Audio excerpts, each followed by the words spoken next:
we're trying to reach as us, as Behold the Beloved, is we're trying to reach people who, yeah, they know who God is. Okay, we're trying to make sure that we reach those people and fill those people and have a fun time with those people. But we also make sure that we have a side of us that lyrically and spiritually, when we're on stage, brings people in. And if they don't know who God is and they just love rock music, that, man, it's just, the God says that like his word is like a two-headed sword. Like whether you're trying to see him or not, whether or anything, he will cut into you and he will grab your heart. Knowing it is a broken world, knowing that there's flaws, knowing that there's humans out there who do the things that we don't understand why. We know this, but we still believe that our God is bigger. We still believe our God has unconditional love, and we still believe that he can heal each and every one of us. He can heal this land. His power will come through in a mighty way in the name of Jesus. This song is called Remedy. If you know it, sing it, declare it.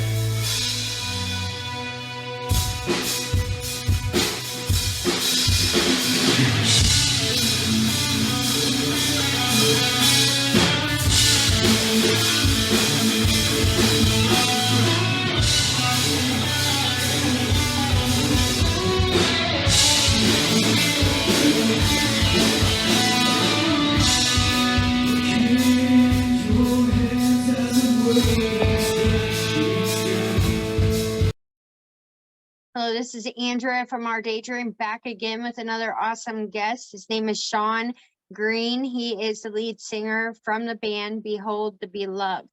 If you like this podcast, please hit subscribe because we have an awesome guest coming up every week.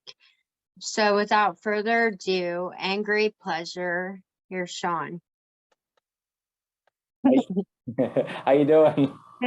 I'm doing pretty good, not too bad. Good. You are lead singer of Behold the Beloved. Can you let me know your testimony? I really don't know a whole lot about, your story. Mm-hmm. Yeah, sure. So I grew up in Canada. I'm originally Canadian, and I'm still Canadian. I'm not originally Canadian, I'm still Canadian, but I did not grow up in a church family at all. I moved here when I was about 5, I believe. It was me and my mom, and she was basically trying to get me away from my father. I had a very abusive father. They got divorced when, I was about 2 years old, and there's still shared custody there, but he just had anger in his heart and just at life in general, and it would take it out on whoever was around him. So whether that would be my mom or myself. So it was just time. She just felt like we need to get out of this. I need to get my son out. And she met somebody online, and we moved here to the States. But my true testimony of Christ doesn't start till like 10 years old. Like I didn't know what a church was. I didn't know what God was or anything like that. And it wasn't until I was 10 years old where I was invited to a youth center. And you just walk through these doors, and there's a huge gym. So that was a draw right away for me as a 10-year-old. And they're playing bombardment, which we call it dodgeball nowadays. And so I am hook, line, and sinker. I am coming here every week. They bring us downstairs and get to sit on a couch, and then they talk about this Jesus for about 20, 25 minutes. And we go back up to the gym, and it was that's all it was.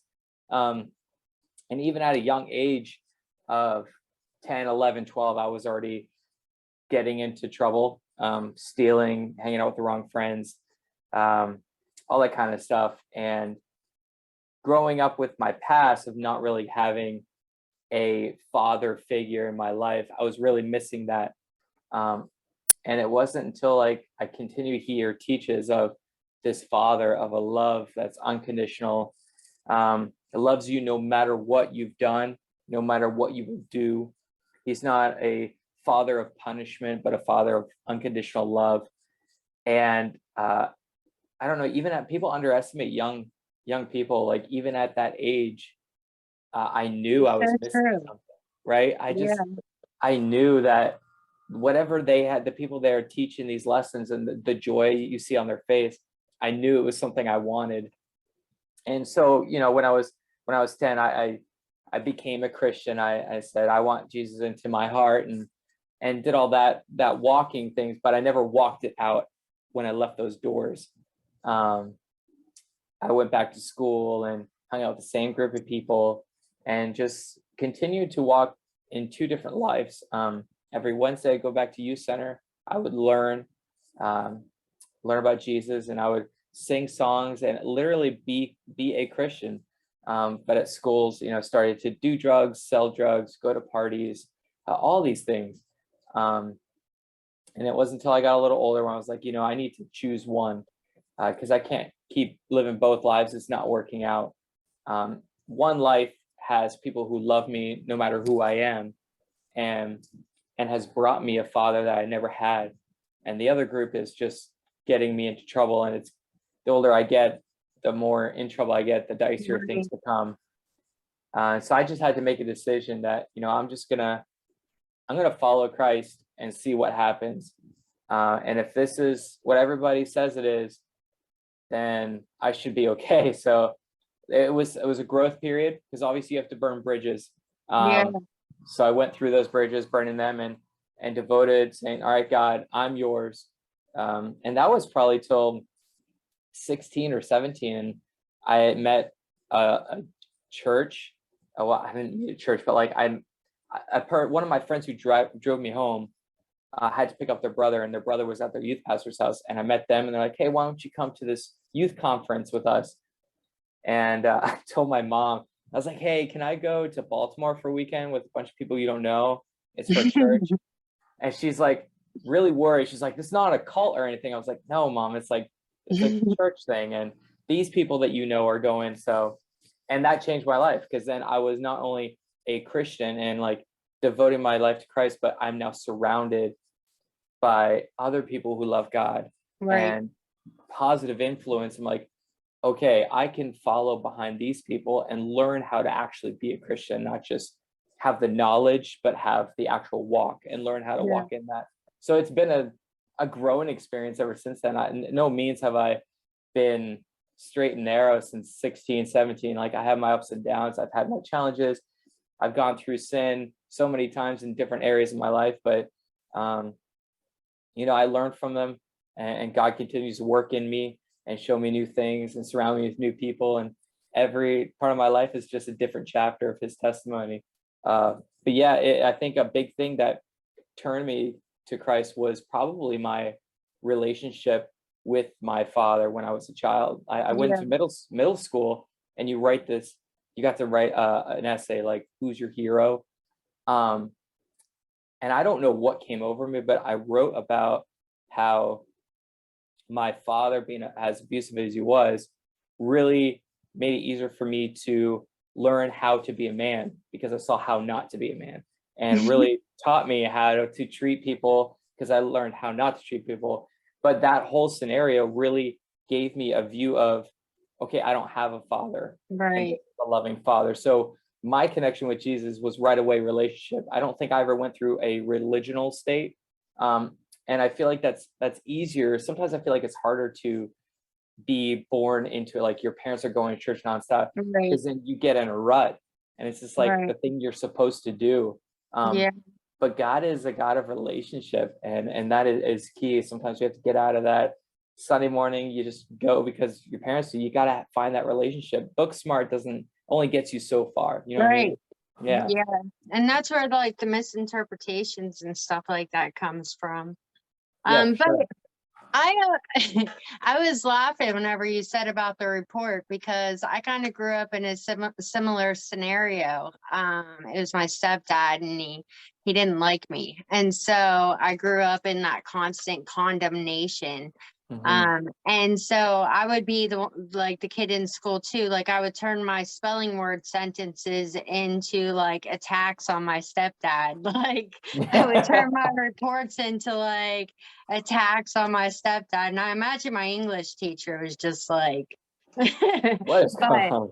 Yeah, but it was me too. It was, and I testify that all the time. It's like I wouldn't be as confident as I am right now today standing, had I not have been brought into that at a young age, not by my family, but by my babysitter, Okay. which then ended up bringing me through schools, going to church just the same as you. And so, and it was really like looking at them and seeing like there was normalcy in people. And then also like, it was this whisper in my mind whenever I would leave church, like, you know, you are loved. It's okay. Just be good. You know, this time will pass. Like, and Yeah. all these good thoughts that would come through my head while I'd be getting yelled at for these, you know,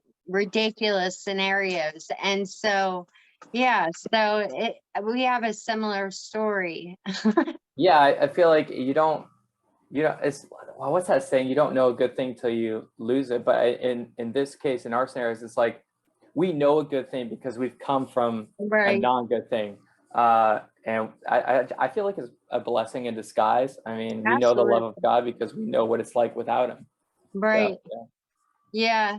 Yeah. And I had just spoke about that the other day, is like so many people are doing such beautiful, amazing things, like writing books, starting ministries, you know, playing in bands. And but had they not have went through the like a terror experience or a really horrific experience, and like didn't think that they were ever going to make it out of it, you know, it ended up eventually like manifesting something really beautiful that's helping yeah, a lot of people.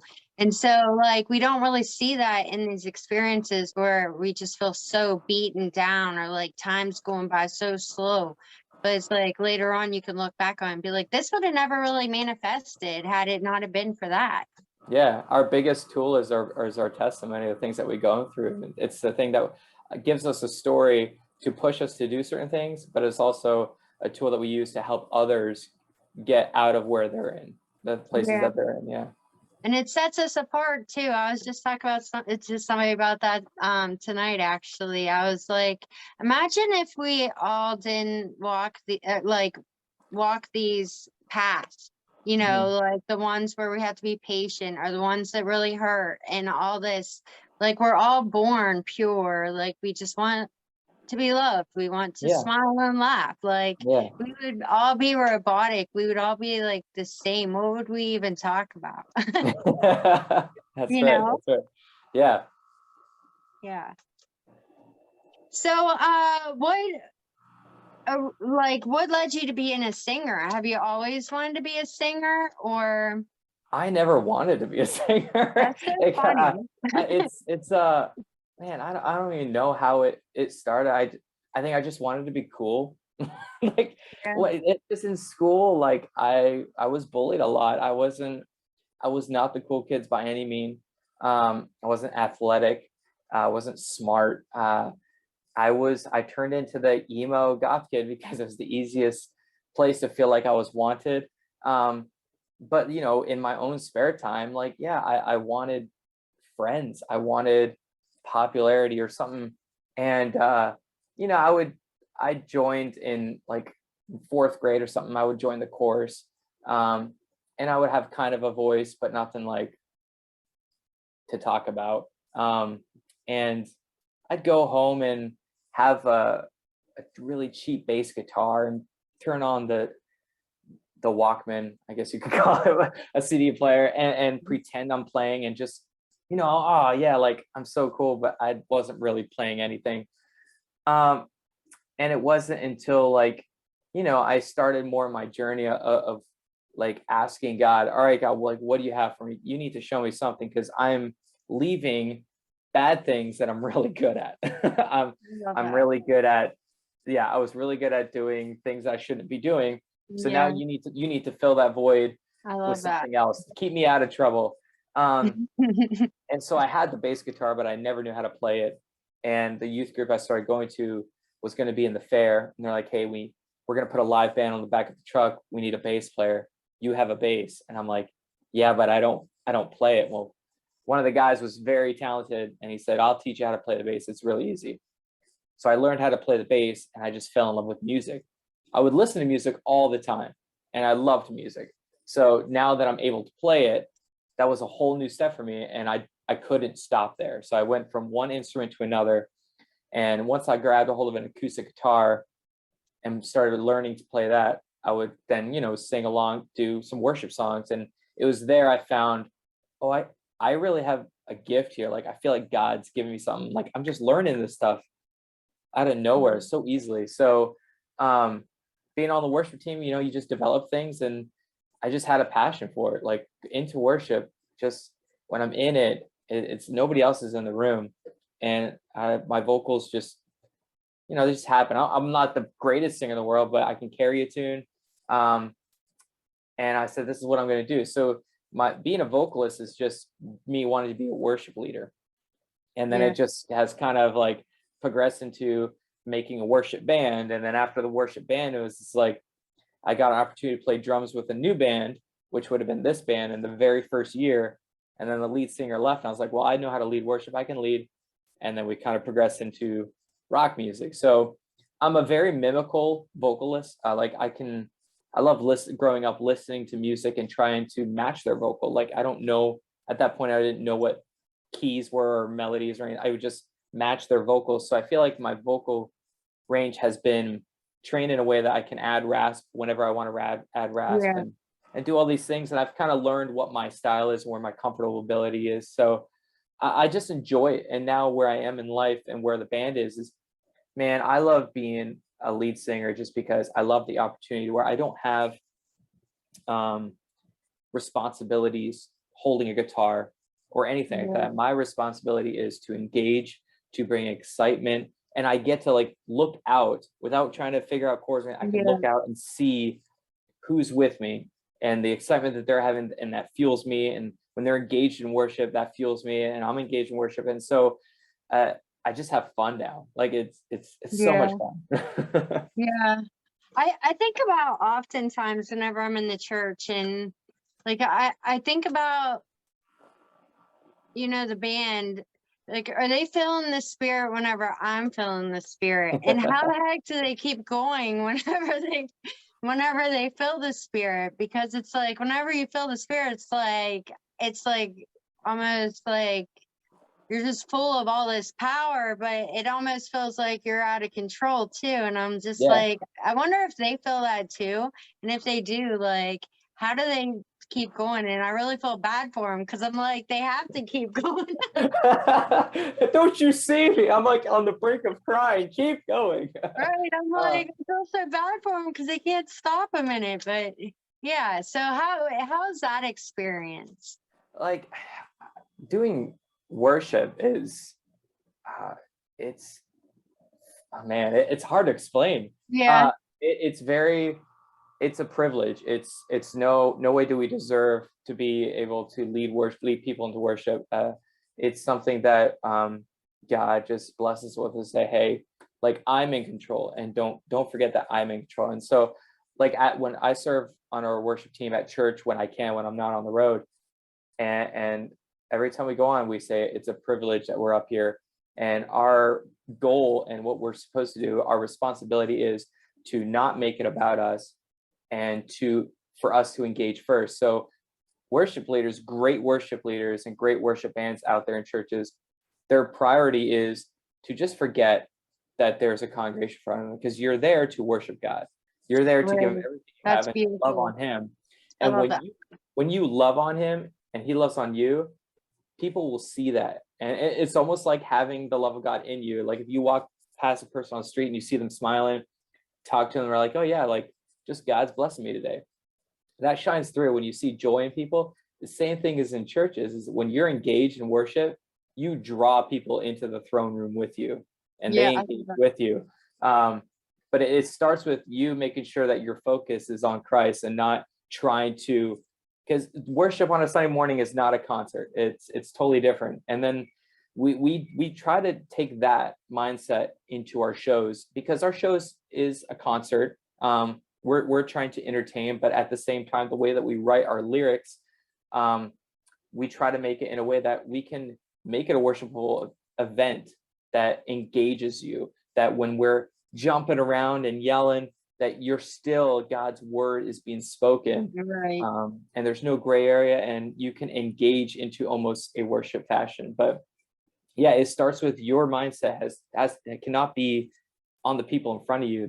Your goal is to make them look past you and not even see you, and to just Right. see God, Just feel it. his love. Yeah. Yeah.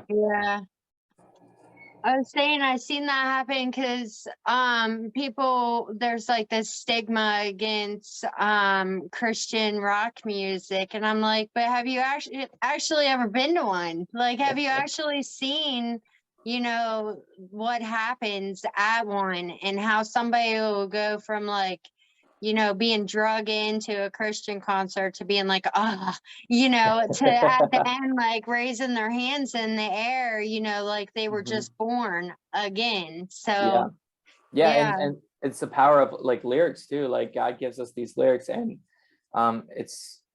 it could take one lyric line to change somebody's life. God can use one line, like they can be go into that concert, not trying to meet God at all. But you know, the great thing I love about Christian rock music, as opposed to CCM, which is like your morning radio worship music, is we can create songs that really talk about dark stuff that we have experienced and the things that God has pulled us out of. And the people that we're trying to reach as Behold the Beloved, is we're trying to reach people who, they know who God is. Okay, we're trying to make sure that we reach those people and fill those people and have a fun time with those people. But we also make sure that we have a side of us that lyrically and spiritually, when we're on stage, brings people in. And if they don't know who God is and they just love rock music, that, man, it's just the God says that like his word is like a two-edged sword. Like whether you're trying to see him or not, or anything, he will cut into you and he will grab your heart. And so when we're singing, we are banking on, all right, God, you gave us these words, we're going to sing them, and nobody's going to get saved here because of us. Nobody's going to know your love because of us. It's because of the work you put in using us. So if you want somebody to know you, you got to work from here. Like we'll do our thing, but you have to work in people's hearts now. And it just takes that one line that they can connect with, be like, like I really love that line. Like just I go through hardships too. Like, so how do I get rid of this? How do I get a feeling? And then it brings conversation, or they check out more music, and you know, God works. Like we're just men, we're just mortals. And Disciple has a lyric line, I'm not your savior, I'm just a man, I'll let you down. I love that line. It's so true. It is so true. I will let you down 100% because I'm a man, because I will screw up too. But if you want salvation, you want to know the true love of God, that is who you need to talk. Go talk to the source. Go look into the source. Don't look at me for answers that, like, to save you, because I can't. Right. Yeah. Yeah. I say this probably, I think, in every podcast, but I was an atheist for 17 years. And and so whenever I was 17, a man come to me, he's like, if God created everything, who created God? And I'm like, but I didn't realize that God wasn't a man, God's a spirit. Like I didn't know, like I didn't, and I kept asking people that question, Christians, and they didn't know how to answer it. Well, now I know how to answer it. So, but it took somebody going out of their way, somebody I didn't like. Like I didn't like this man at all. I couldn't even stand him looking in my direction. That I was going through a hardship, and he's like, I don't want to know your story, I don't care. He's like, but can I pray for you? And I said, I thought to myself, like, what can I lose right now? Like, there's nothing that I'm already at my lowest point here. So, and he prayed for me, and it was like immediately, it was like all this strength inside of me in a moment where I just felt so extremely weak. But I thought to myself too, that, you know, that's the thing, that the religious people, the ones that actually knew God their whole life and was taught and raised and never really had that disconnect, like I don't think a lot of them understand how powerful God is, like in reality, like how real and true and strong he is. And so like that's where too I can relinquish other people and be like, like God's gonna work on them just the same as he did me. Like I wasn't seeking for God, I wasn't looking for Yeah. him, like I didn't want him. I just was like, whatever, do whatever you think that you're gonna do here. Yeah. So Yeah. yeah, so it's like I always know that everybody has, their means for salvation, but it really does. It takes just 1 second in time that can change somebody's whole entire world. And rock music is definitely a way to get the unbeliever in the door. Yeah. Yeah, Because definitely. most oftentimes it's like it's pretty cheap to get into, the Christian rock concert. And so Free or cheap. yeah, so it's like, oh well, I don't have nothing else going on, I guess I'll try, and Yeah. next thing you know, they're getting saved. Yeah. Yeah. And it for different people, it's like their time. Sometimes it's when they're at their breaking point. Sometimes it's they least expect it, or everybody has their season. And Yeah, I really feel like that's one thing that is a very turn off for me when it comes to the religion side of yeah, Christianity, is not to just shove God down people's throats. right. No, you I can't. hate the people on the streets who are just like waving a Bible, like, repent, you need to know Jesus, and like pointing at you, You're and you're like, gonna dude, go to I hell. know who Jesus is. Like, maybe get to know people and don't just Right. at random people. Um, Yeah. but yeah, well, I feel like I heard a podcast, Lisa Harper, they were talking, and they said something about the best way to minister to somebody is to just talk with them, like in Yeah. almost lure them in, but you don't even have to say God or his name or anything. You just ask, like, be real with them and talk to them, and then slip things in there, like, hey, how can I pray for you? Because then it's not saying that you're trying to force something. You're just saying, hey, I'm going to do all the work. Like, I don't even have Right. to pray for you now. I will walk away, and Right. I want you to know that I'm praying for you.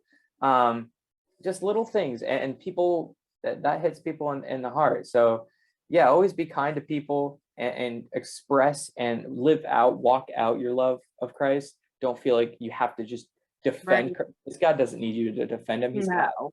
You don't need to shove it down people's throats, because they're not gonna No. Yeah. love that. Yeah. Where are you from? Somerset, Pennsylvania. Oh, okay. Yeah. All right, cool. Yeah. So here we so we're like 2 hours from you. We'll be in Somerset in September. Yeah, I know. I'll be there. Oh, awesome. Nice. So, but you ever walk in a mall and there's those people who have the lotion and they're like, can I ask you a question? They always we have that at our malls. It's like people, they're normally Italian or something, and they have some like accent, and they have lotions. They're like, can I ask you a question? And they're just trying to draw you in and then sell you something. Like, they're just jamming this down Yeah. your Yeah. throat. Yeah. It's like, I hate that. And so why do we think that people are going to love if you're like knocking door to door? Do you know who God is? Do you know, like, it's a turnoff. It might work in some areas, but man, just be a person, be Right. relatable, be kind, be open, Yeah. and live out your walk. And I feel like that's the way to change this world, is to live it Right. out. Yeah. And it's like, it's awesome because people will be like, well, what brought you to atheism? And I'm like, I'm pretty sure it was God. I'm pretty sure God did that so that I could show like atheists that, like, hey, like, this is a better way of life. Like, I just feel like it was God that really brought me to that, although it hurt, but it did give me wisdom. But I work in a rehab as well, and you meet all different types of people. And so, like, Satanists, like witchcraft and all that. I'm like, they'll be like talking to me about like their belief system, and I'm open to listening. Yeah, listening is So, key. yeah. So, as soon as I'm open for listening, guess what?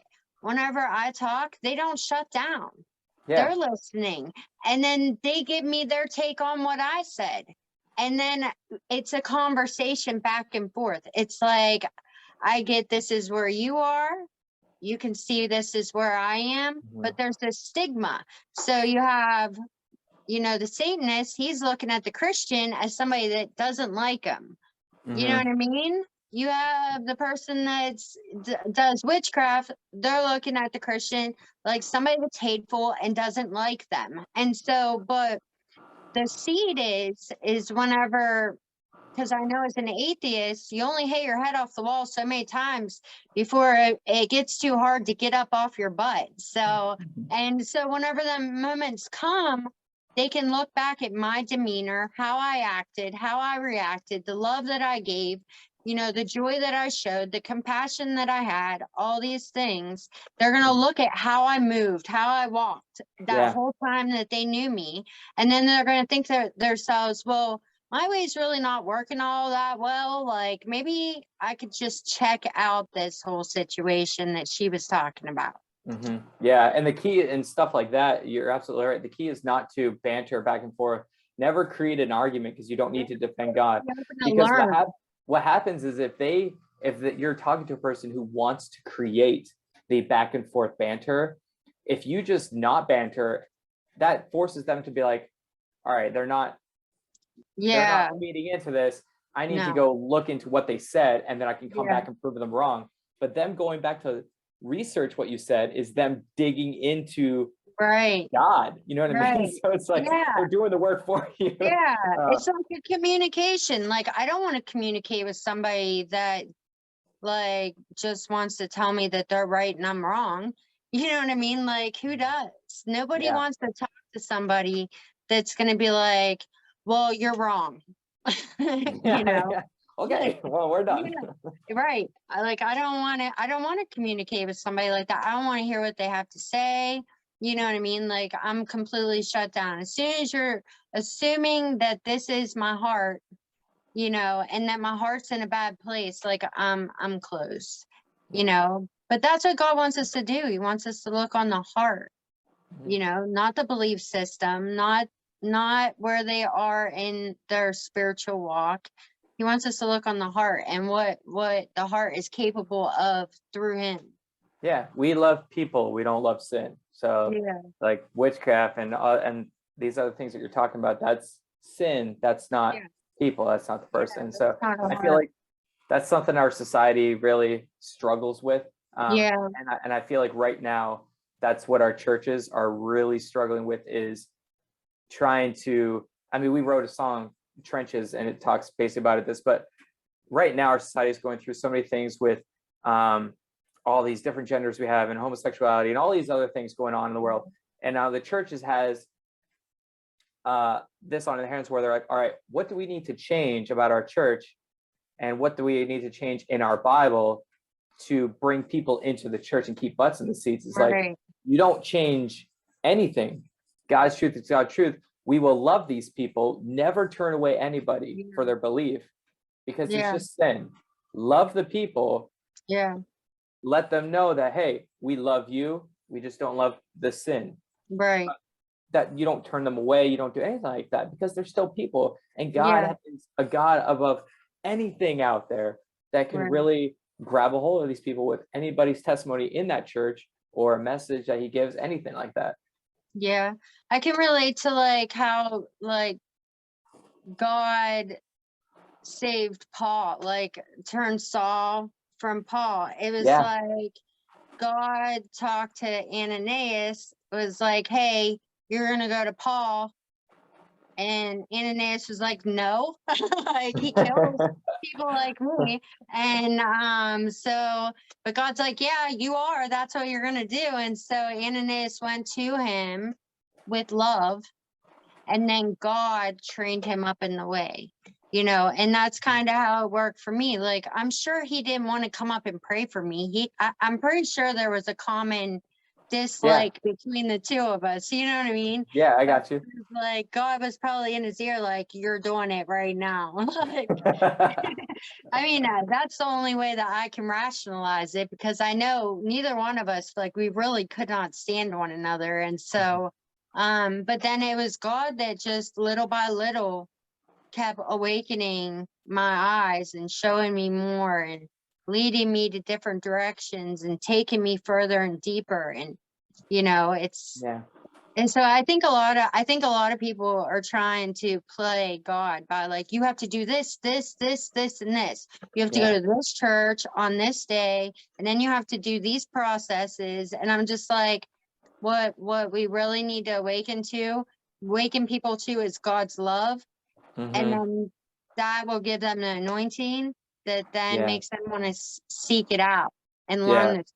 Yeah, we need to just get back to loving Jesus. That's what Yeah. it's all about. Like it's not, we have the And Bible, and the Bible is not a law book, and God is not just a God of judge. Like it's a love story, and God is just yeah, here to love on you, and we need to just go back to loving on him. Everything else will take its run its course, you know what I mean? So I love that. This is an awesome conversation. yeah, I love this. I love this. Yeah. So, like, my favorite song that you have is Playing with Fire. Can you tell me about it? Oh, okay. All right. Yeah. Playing with Fire is one of our favorite songs too. Um, it's one of my personal favorites on the album, just because of what we talk about, things I've gone through. And that's a song that basically it talks about, dabbling in the small fires in our life. Just we always think that we're so strong as humans and we can get out of anything, and we're stronger than any addiction.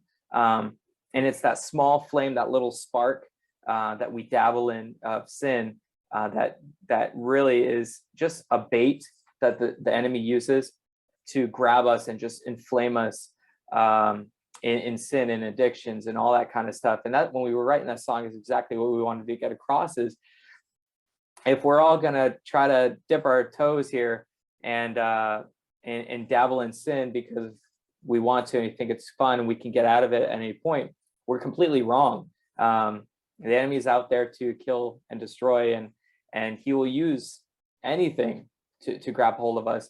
But we love the way that the song progresses into letting the listener know the truth of everything is no flame and no addiction, anything like that is greater than our God, and he will pull us out of that.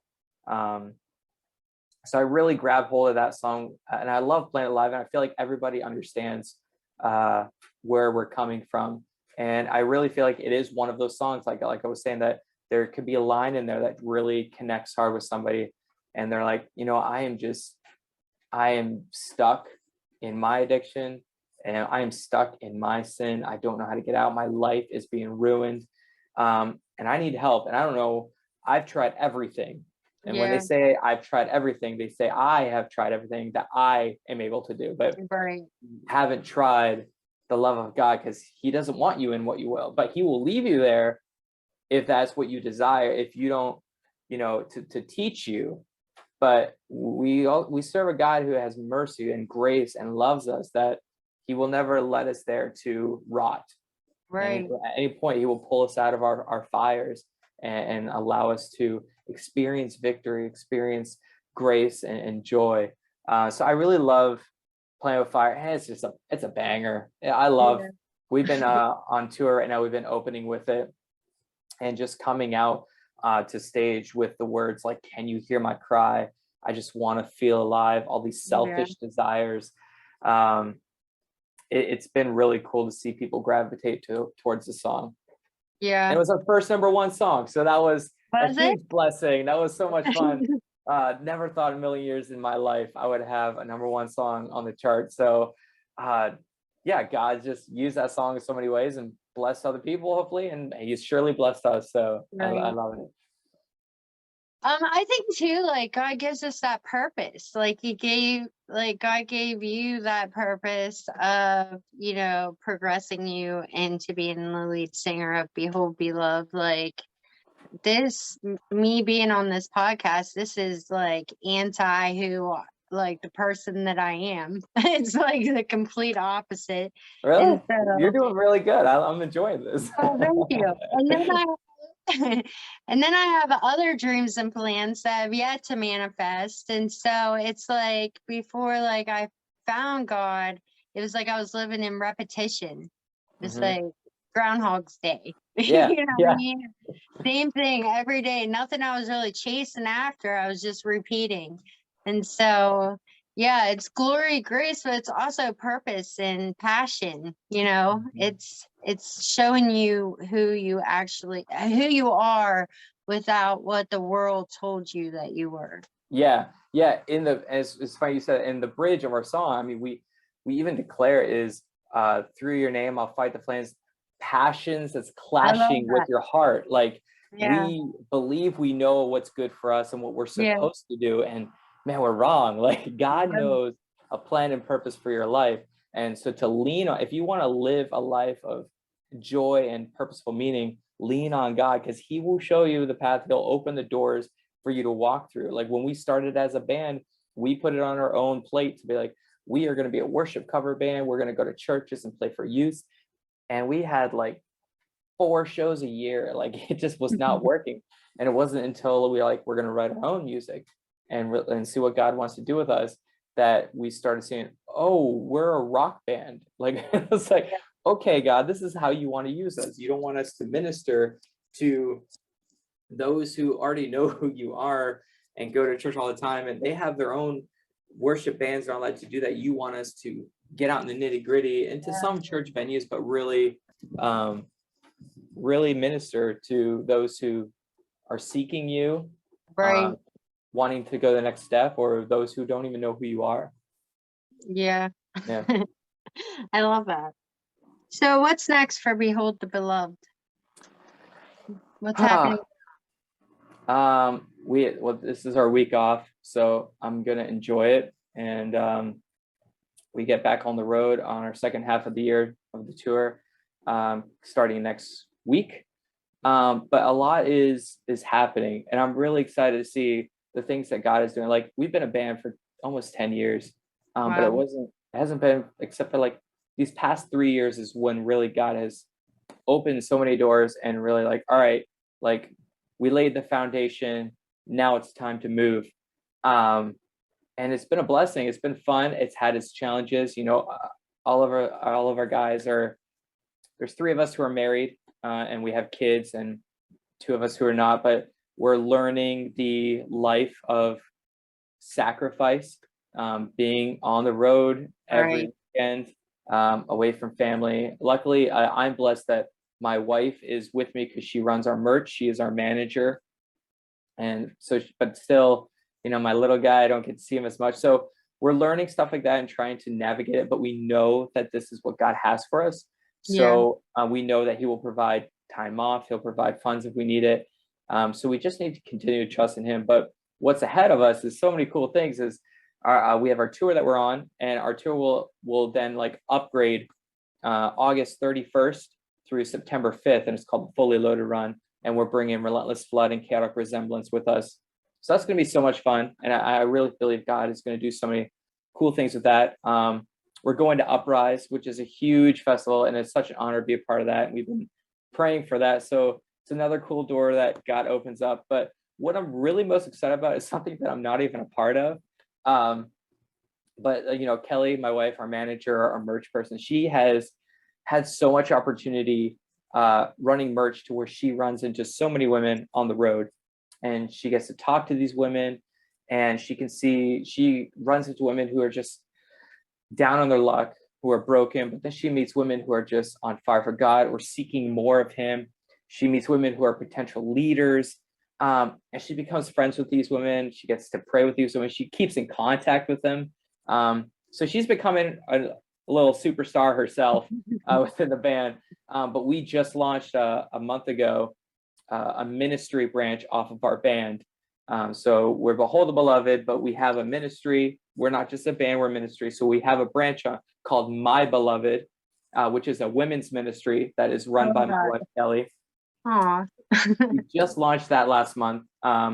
It's really awesome to see her thriving. It's really awesome to see the response to that and how many women just joined the page. And so the goal for that is to create an area where, you know, she will put scripture meditation and other things on there, but create a Facebook group that's private for only women, to where women can stand in the gap and pray for one another and put prayer Yeah. requests down. But also, I think it's next week. We just shipped out books. Next week, she is starting an 8-week Zoom book study. So it's basically every week you read a chapter, whatever. The girls meet on Zoom. They talk about the chapter they read. They learn from one another. It's just a community of women growing together. And then she's doing a retreat in October. So all these women who are part of this group Oh, that's awesome. to the cabin and just meet face to face and pray for one another, have fun with one another. She wants to build a community of women, knowing there's a safe place, knowing that, you have each other's back. And yeah, just encouragement. So I'm really excited about it, even though I'm not a part of it. I just know it's something God has put in the works, because it's not something we looked into ever doing. It's not something we tried to generate. It happened and it made sense. And I'm excited. I'm excited for that. Yeah, like, especially this generation, the way relationships roll and stuff like that, women really need to, be digging into the Bible and checking out the word, so that they don't have to make the same mistakes that, previous generations have made. So No, it's gonna be great. Just community, like we are built. God has put it in our DNA, men and women, to be in a community. We're not built and made to be alone. We're made to be in a community. So I think making that would be awesome, because there's a lot of women out there who work hard. There's women out there who are single moms. There's women out there who are not single, but there's full-time moms. And just getting that space alone to just hang out with other women. And you all have the same goal in mind, and that is just to learn more about who God is, and to grow from other women's experiences, to get a different perspective on things. If I had the time, I would make this a man's thing, because men need it too. But that might be something God opens down the road. But right now, we gotta focus on other things. Like, I would find myself one bad relationship after another, and it was like the Bible that taught me, like, oh, like, that's all the things that I was doing wrong and seeing wrong this whole time. It's like this light bulb went off. I'm like, okay, so now I know what to do. So and then men definitely need it too, because it teaches the man, like, how, to step up as a man. To be able to really lay his head down on the pillow that night and be like, I did like the best I could today. I did a pretty awesome job, definitely needed in our society for sure. Yeah, definitely. Yeah. I think to wrap it up, I really love how you said that, like, within the past 3 years that, Behold the Beloved is really coming out. And I think that's so ironic, considering that's about whenever COVID started too. So God was really trying to use you and to bring people up and out of the darkness, because that's whenever the darkness really came to light. Yeah, I never thought of it that way. I think our main song that we first ever released, that was our first ever radio song, when we were writing our first full album, was Remedy. And we shared that with a local radio station.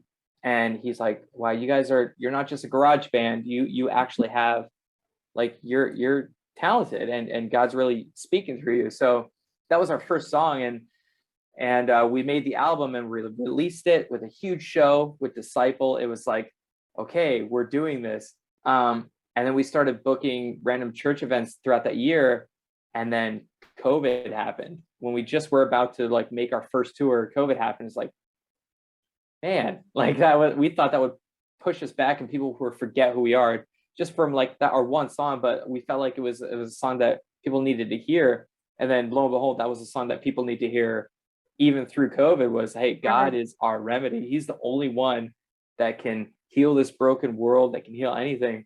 And it was a blessing for us that during COVID, we played some shows, but we couldn't really play anything, that we could take that time to really dig deep into finding our real sound and writing this new album, No Surrender, and taking time with it. We had 10 songs at one point, and it was towards the end of COVID.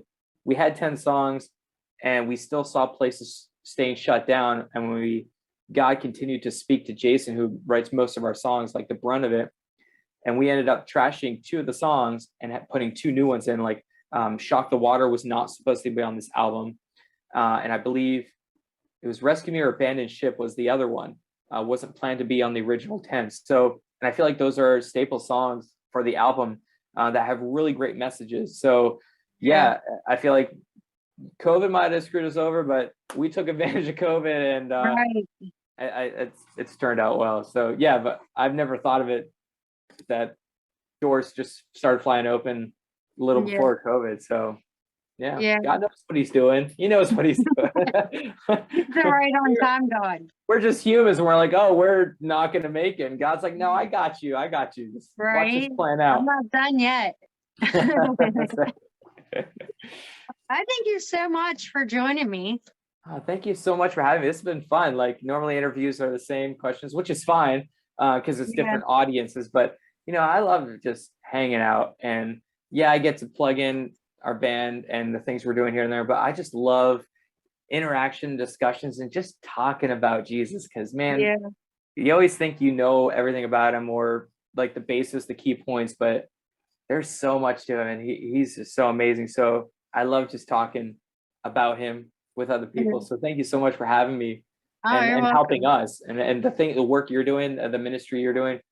We can't do what we do and be successful without people like you stepping up to the plate and helping push the word of God that we're singing, and allowing people know that we're just average people with a call in our life, just like you are. You're an average person with a calling on your life that you're fulfilling and that you're walking in. We're the same way. We might be standing on the stage, but we're just average Joes just loving on God. So thank you for all you do. Oh, thank you so much. I'll be reaching out to you then, and I hope you have a good night. Cool. Thank you very much. You too. Have a great weekend. All right, you too. Bye. Bye.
Again, if you like this message, please hit subscribe because we have an awesome guest coming up every week and I don't want you to miss out.